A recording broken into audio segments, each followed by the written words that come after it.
Hello everyone, my name is Catherine Peck, and I will be giving a short presentation on how to assist college students in managing their grief. So the first piece of information I'd like to share with all of you is what is grief? So overall, grief is reflecting a loss, so the individual's process going through and managing the loss. Many times it's associated with death, so death of a person, death of an animal, someone close by, that sort of thing. And that's not always the case. So any sort of loss, so anything lost in a fire, some sort of natural disaster, losing a job, losing a relationship, anything along those lines can trigger the grief process. Many times you'll hear during this presentation, you'll hear me speak of grief as a snowflake. So as snowflakes, all snowflakes are individual, and so is each person's grief process. No grief process is identical, and so it's important to remember that everyone's grief is individual and unique. So they shouldn't be categorized into any set pattern because everyone's grief is unique. And then the next piece of important information about grief is that there are no simple solutions to managing one's grief. There are several different ways to manage grief, which I will get into a little bit later, but not one solution will work for every person, and it may not be processed as easily as one person to the next. So there are no simple solutions to managing one's grief. So, a quick little overview of students at the university settings and their grief. So, 1 in 4 college students within a 12-month period of time have experienced the loss of a family member, friend, or someone who is close to them within the last 12 months. And this information was pulled from the Building a Network of Grief Support on College Campuses article written by Eigenbaum, Chesson, and Lanzi. So 25% of the student population in any given time could be managing some sort. So that's a pretty significant portion of the population that is being affected by grief on a college campus. So with that number, the impact left from the grief can be very different from individual to individual, and it can be very lasting on students at the university setting because more often than not, students are away from their network source and from their usual forms of comfort. And so they may not have the same comforts that they would if they were with their families, if they were with their friends that they've had for a long time, that they would. So there can be a greater impact left from this. And some of the impacts that are left from grief are going into some form of depression, feelings of emptiness, feelings of anger, loneliness, fear, and guilt because of the grief that they are going through. So those are some of the things that students will be encountering as they are going through that process. So with the student grief overview, there are many different coping strategies in forms of grief, and once again, that'll be going over in the next couple slides. But the benefits of this is that there is no cookie cutter form of managing one's grief, and so having multiple forms of strategies can help people bounce back and forth between the different strategies in order to find what works for them and the ways that they are feeling supported and helpful while they are going through this process. In the article Grief in the Workplace by Marianne Hazen, she speaks about the 5 different stages of grief. Now, these 5 stages are not necessarily in a specific order, but here are they as follows. So, the 5 stages are denial and isolation, anger, bargaining, depression, and acceptance. So, acceptance is typically the last stage of grief, but the 4 prior to that may bounce back between one and the other, and it's not a set order. So there are those 5 stages, and students may go through those in whichever order they do in order to process their grief. A final piece of information on student grief demographics is 8 out of 1,000 students will commit suicide within a year's time period, and this information was gleaned from from an article about college student bereavement written by Bach, Walker, and Baker. And this is a really high number because, as I mentioned ahead, one of the stages of grief can be depression, and one of the outcomes of grief can be depression. And many times, depression can lead to suicidal ideation and even successful suicide.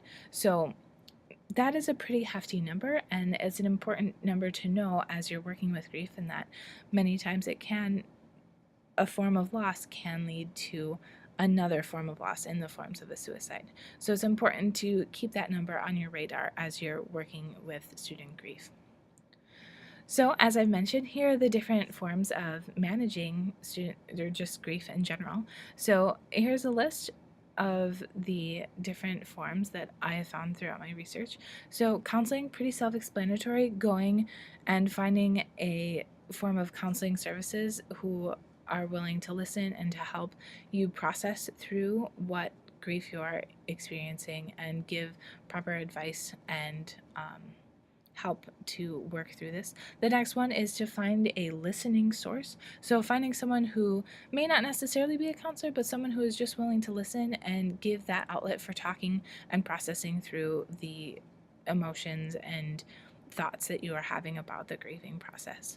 The next one is prescriptive medication. So after seeing a physician or some sort of counselor, an individual may find that the impacts that they're having because of the grief, so lack of sleep, anxiety, depression, those can be managed by forms of prescription medications. So that is a way to manage an individual's grief and to work through that process in the aid of the prescription medications. The next would be to find a network that works for you, and I'll go into this a little bit more, but many times finding student support and fellow students who are able to just chat with you and work with going through that process and finding out what works for them can be very supportive, and having that outlet of individuals who are similar and have gone through similar things that you have can be very helpful, and finding people who understand. A few other situations that I found in working with an article about tattooing and how that can be. Tattooing has also been found to be a way to manage grief, and people can express their grief in forms of tattoo art on their body, and it can be a way of working through that process and just really working through it in forms of non-prescriptive medication. So that was a really interesting article, and many times people who do have an article is in some sort of resemblance of a loved one that they've lost. So as a student affairs professional, it's important to know how you can assist in the grieving process with your students. So the first is to know the protocol. Know what you need to do in terms of grief, so who to report to, who needs to know the information when you are finding out about someone who shared their grief with you, and knowing who needs to know and who doesn't need to know. The next is to know your resources on campus. Know the counseling services number, know a few other places who you'd be able to refer these students to if they just want to talk to someone, if they're struggling with any sort of anxiety or struggling with their classes as a result. Know those resources that you can help send that person to. The next is to be a helper and not a counselor. So in the Reynolds text that we are utilizing in our class, the text states this: knowing when to intervene, how to be supportive, and when to refer a student. So you may not be a certified counselor, and that's okay, but you can still be a helper and get students to a point that they are feeling more confident and more comfortable while managing through their grief, and that you don't necessarily have to fix them and make sure that the problem is solved when they're leaving your care.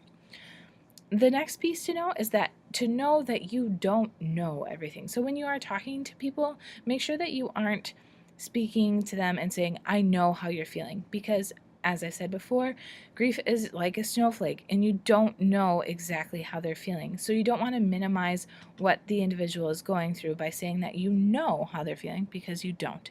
So just listening and making sure that you don't always know what they're going through. And then the last piece here is just being flexible. So if you are managing and working with several different people who are grieving, just know that it's not going to be the same, and you may have to do different things for different people and refer them to different resources. So just being flexible.